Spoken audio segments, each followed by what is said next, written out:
कधी लक्ष दिलंय का? कुणी जांभळी घेतली की लगेच आपल्यालाही लागते. पण असं का होतं? या व्हिडिओमध्ये याचं उत्तर तुम्हाला मिळून जाईल, म्हणून हा व्हिडिओ पूर्ण बघा. Reason number 1. आपल्या मेंदूत मिरर न्यूरॉन्स असतात.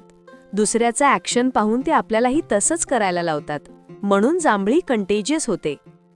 Reason number 2. याचा एम्पथीशी पण संबंध आहे. आपल्या जवळच्या लोकांची जांभळी जास्त पटकन लागते, कारण हे सोशल बॉन्डिंग मजबूत करतं. Reason number 3. आणखी एक मजेशीर थिअरी आहे, ब्रेन कूलिंग. जांभळे घेताना मेंदू थंड होतो, म्हणून एफिशियन्सी वाढते. म्हणूनच दुसऱ्याची पाहून आपल्यालाही जांभळी लागते. तर कळालं ना, मिरर न्यूरॉन्स प्लस एम्पथी आणि ब्रेन कूलिंग ही सगळी कारणं आहेत.